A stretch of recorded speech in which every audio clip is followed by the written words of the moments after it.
ஓம் ஸ்ரீ வராகி தாயே போற்றி. என் அன்பு குழந்தையே, காலையிலிருந்தே முன் வராகி அம்மா உன்னிடம் பேசுவதற்காகவும் பல நல்ல விஷயங்களை உனக்கு எடுத்து கூறுவதற்காகவும் காத்திருக்கிறேன். நீ எதிர்பார்த்த ஒரு நல்ல நிகழ்வு இப்போது நடக்கப் போகிறது. அதை பற்றிய வெற்றி செய்தியோடுதான் உன்னை தேடி வந்துள்ளேன். ஒரு முறை மன சந்தோஷத்தோடும் நிம்மதியோடும் இந்த வராகி அம்மா என்னை கூப்பிட்டு நான் சொல்வதை முழுவதுமாக கேட்டுவிடு என் செல்லமே. உன் மனதில் ஒரு விஷயம் நடக்கவில்லை என்கிற வருத்தம் இருக்கிறது. மற்றவர் உனக்கு கெடுதல் செய்துவிட்டார். உனக்காக அன்பையும் கொடுக்கவில்லை, அரவணைப்பையும் கொடுக்கவில்லை. ஆனால் உரிமையோடு உன்னை திட்டவும் எல்லா விஷயங்களையும் குறை சொல்லவும் மட்டும் சொல்கிறார் என எனக்கு தெரியும். உன் மனதில் இருக்கும் வேதனையை ஒருபோதும் மற்றவர்களிடம் கோபமாக வீசிவிடாதே என் செல்லமே. ஏன் தெரியுமா? உன்னை போல அவர்கள் மனதிலும் 1000 வலிகளை சுமந்து கொண்டுதான் இருக்கிறார்கள். எல்லா மனிதர்களுக்குள்ளும் கவலையும் வேதனையும் கஷ்டமும் நஷ்டமும் இருக்கத்தான் செய்கிறது. பேசும்போது கவனமாக வார்த்தைகளை விடப்பார். எல்லாரிடமும் நீ அன்பாக இருக்க வேண்டும். எல்லாருக்கும் ஆறுதல் வார்த்தைகளை சொல்லக்கூடிய இனிமையான பிள்ளையாக நீ இருக்க வேண்டும் என்பதுதான் எனது ஆசை. உன்னிடம் இருப்பதை மற்றவர்களுக்கு பகிர்ந்து கொடுத்து வாழப்பார். இன்று உனக்கு, நாளை இன்னொருவருக்கு என கஷ்டம் ஒவ்வொரு நாளும் ஒவ்வொரு மனிதரை விட்டு கடந்து போய்கொண்டேதான் இருக்க போகிறது. நீ என்னவோ உன்னுடைய கஷ்டத்தை காலம் முழுவதும் சுமக்கப் போவது போல ஏன் இப்படி துன்பப்படுகிறாய்? சாமர்த்தியமாக எல்லா விஷயங்களிலிருந்தும் நீ தப்பித்து உன்னை ஏமாற்றியவர்களை நீ ஏமாற்றி அவர்களிடமிருந்து விலகும்படி நான் உனக்கு துணை நிற்பேன். கவலை கொள்ளாதே. இன்று உன்னை ஏமாற்றிய ஒரு மனிதர் அதே விஷயத்திற்காக இன்னொருவரிடம் ஏமாறத்தான் போகிறார். உன்னை கேலி செய்பவர்களை நினைத்து நீ பின்தங்கி விடாதே என் செல்லமே. யார் உன்னை என்ன சொன்னாலும் நீ முன்னேறி சென்று கொண்டே இரு. ஏன் தெரியுமா? இன்று உன்னை இலக்காரமாய் பேசியவர்களும் மட்டமாய் பேசியவர்களும் கேலி செய்து உன்னை இகழ்த்தாளமாக நடத்தியவர்களும் நாளை அதே இடத்தில் நின்று கொண்டு இன்னொருவரை அதே போலதான் பேசிக் கொண்டிருப்பார்கள். ஏனெனில் அவர்களுக்கு கேலி செய்ய மட்டும்தான் தெரியும். ஆனால் என் அன்பு பிள்ளையான உனக்கு எல்லோரிடமும் நல்லபடியாக பேசவும் தெரியும். உன் வாழ்க்கையை நல்ல விதத்தில் முன்னேற்றி செல்லவும் தெரியும். அதனால்தான் சொன்னேன், நீ நிச்சயம் முன்னேறுவாய். யார் மீதும் எந்த பொருள் மீதும் அளவுக்கு அதிகமாக ஆசை வைக்காதே. ஏனெனில் அளவுக்கு மீறி எதுவாக இருந்தாலும் அது விஷமாக மாறி உன் வாழ்க்கையை அழித்துவிடும் என் செல்லமே. பல சாதனைகள் இன்று இருக்கக்கூடிய மனிதர்கள் செய்திருக்கிறார்கள் என்றால் அது எல்லாமே அவர்களுடைய உடல் வலிமையாலோ அல்லது மன வலிமையாலோ செய்யப்பட்டது கிடையாது. அவர்களுடைய விடாமுயற்சியால் மட்டும்தான் மனிதர்கள் எப்போதும் வெற்றியை பெறுகிறார்கள். நீயும் அப்படி உனக்கான விஷயங்களை செய்யும் போது விடாமுயற்சியோடு என்ன நடந்தாலும் சரியாகும் என்ற நம்பிக்கை நிறைந்த வார்த்தைகளோடு செய்யப்பார். நிச்சயம் நீ எதிர்பார்த்தது உனக்கு கிடைத்தே தீரும். உனக்கு தகுதியானதையும் நீ ஆசைப்பட்டதையும் உனக்கு விருப்பமானதையும் உன்னிடம் கொண்டு வந்து சேர்ப்பதை விட எனக்கு வேறென்ன வேலை இருக்கிறது? அதனால்தான் நீ எதிர்பார்த்த நல்ல நிகழ்வை உன் விருப்பப்படியே நடத்தி கொடுக்க வந்துவிட்டேன். நேற்றைய பொழுதும் நிஜம் கிடையாது, நாளைய பொழுதும் நிச்சயம் கிடையாது. ஆனால் இன்றைய நாள் என்பது உனது கைகளில் தானே இருக்கிறது. செயல் புரிகிற மனிதனுக்கு தான் நான் தெய்வமாக வந்து துணை நிற்பேன். எவனொருவன் சோம்பேறித்தனத்தோடு இப்படியே இருந்து கொண்டிருக்கலாம், நம் வாழ்க்கை மாறிவிடும், நமக்கு செல்வம் கிடைத்துவிடும், சந்தோஷம் கிடைத்துவிடும், நிம்மதி வந்துவிடும் என நம்பிக்கொண்டிருந்தால் அவனுக்கு ஒருபோதும் உதவி கிடைக்காது. செயல் புரிபவன், முயற்சி செய்பவனுக்கு மட்டும்தான் நான் நெருங்கி வருவேன்.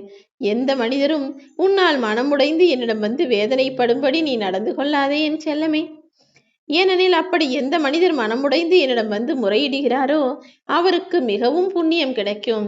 அது மட்டுமல்லாமல் அவர் யாரை பற்றி என்னிடம் குற்றம் சொன்னாரோ அவர் செய்த தவறுக்கு மிகவும் பெரிய பாவத்தையும் அந்த தண்டனையை அவர் பெறத்தான் போவார்.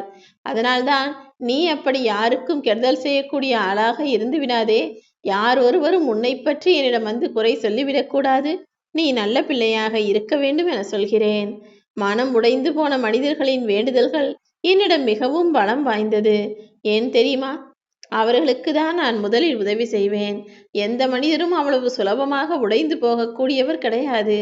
எல்லா மனிதர்களையும் நான் மிகவும் பலமாகத்தான் படைத்திருக்கிறேன். அதையும் தாண்டி ஒருவரை இன்னொருவர் வேதனைப்படுத்திவிட்டு அவர் கண் கலங்கி என்னிடம் வந்து வருந்தி நின்றாயே, ஆனால் அவருக்கு நான் மிகவும் நல்லதை செய்வேன். அவருக்கு புண்ணியத்தையும் அளித்து அவரை யார் கஷ்டப்படுத்தினாரோ அவருக்கு பாவத்தையும் தண்டனையையும் நிச்சயமாக நான் கொடுப்பேன் என் செல்லமே. மற்றவர்கள் எல்லாரும் விரும்பும்படி நீ நடந்து கொள்ள வேண்டும்.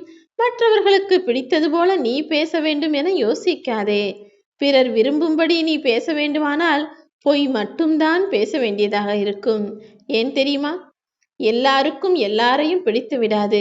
பிறருக்கு பிடிக்கும்படி நீ நடந்து கொள்ள வேண்டுமானால் அப்புறம் அவர்களுக்கு பிடித்தது போல நீ நடிக்க வேண்டியதாகத்தான் இருக்கும். நீ எதை பற்றியும் கவலை கொள்ளாதே. மற்றவர்களுக்கு உன்னை பிடிக்கிறதோ இல்லையோ, மற்றவர்கள் உன் பேச்சை விரும்புகிறார்களோ இல்லையோ, நீ எப்பொழுதும் நீயாக இருக்கப்பார். அளவோடு பேசு. பேசிக்கொண்டே இருந்தாயே ஆனால் வெகு விரைவில் மனிதர்கள் உன்னை வெறுத்து விடுவார்கள் என் செல்லமே. உன்னுடைய பேச்சென்பது அளவோடு இருக்க வேண்டும். உன்னுடைய செயல் என்பது அளவில்லாததாக இருக்க வேண்டும். எப்போது எந்த மனிதர் விடாமுயற்சியோடு எல்லா செயல்களையும் செய்து கொண்டு பொறுமையோடும் மௌனத்தோடும் காத்திருக்கிறாரோ அவர் நிச்சயமாக என்னிடம் பரிசு பெறுவார். அப்படி பொறுமையோடும் நியாயத்தோடும் நேர்மையோடும் நல்ல விஷயங்களை செய்யக்கூடிய மனிதர் என்பவர் எல்லாராலும் தேடப்படக்கூடிய நல்லவராகத்தானே இருப்பார். உன் வாழ்விலும் நீ எதிர்பார்க்கக்கூடிய எல்லா விஷயங்களையும் செய்து கொடுக்கக்கூடிய ஆளாகத்தான் நான் இருக்க வேண்டும் என நினைக்கிறேன். உனக்கு வழி தந்த சில பேரை மறந்துவிடு. உன்னை குறை சொன்ன சில பேரை மன்னித்து விடு. உனக்கு துரோகம் செய்த மனிதர்களிடமிருந்து நீ கொஞ்சம் ஒதுங்கியே இரு என் செல்லமே. யாரும் உனக்கு துன்பத்தை கொடுத்து விடக் கூடாது என்றுதான் நான் உனக்கான விஷயங்களையும் வேலைகளையும் பார்த்து பார்த்து செய்து கொண்டிருக்கிறேன். வாழ்க்கை என்றால் நல்லது கெட்டது இருக்கத்தான் செய்யும்.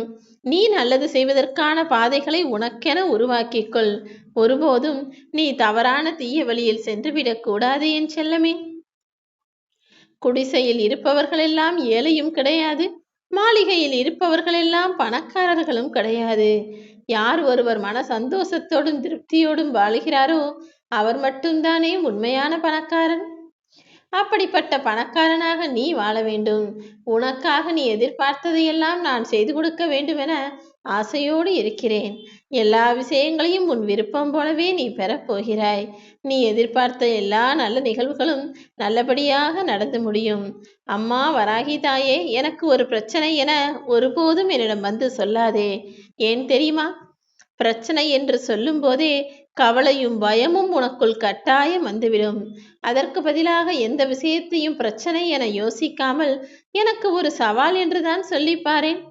சவால் என்று சொல்லிவிட்டாலே அதை சரி செய்து ஜெயிக்க வேண்டும் என்ற தன்னம்பிக்கையும் தைரியமும் உனக்குள் தானாகவே வந்துவிடும். எல்லாவற்றையும் உனக்கு எதிராக இடப்பட்ட வேள்வி, உனக்கு எதிராக தொடுக்கப்பட்ட கேள்வி, உனக்கு எதிராக இடப்பட்ட சவால் என புரிந்து கொண்டு அதிலிருந்து ஜெயிப்பதற்கான வேலைகளை செய்யப்பார். உன் மனதளவில் நீ சுத்தமாக இருந்தால் போதும். உன்னை சுற்றி எத்தனை போலி உறவுகள் இருந்தாலும் இந்த வராகி அம்மா அவர்களிடமிருந்து உன்னை விலக்கி வைத்து அவர்களால் எந்த கெடுதலோ கஷ்டமோ உன்னை நெருங்காமல் நான் பார்த்துக்கொள்வேன் என் செல்லமே. நட்போ கணவன் மனைவி உறவோ யாராக இருந்தாலும் சரி, எல்லோரிடமும் அன்பு செலுத்துவதென்பது கட்டாயம்தான். உன்னை நோக்கி வருவது எதுவாக இருந்தாலும் நேசி. நல்லதே உனக்கு நடக்கும்.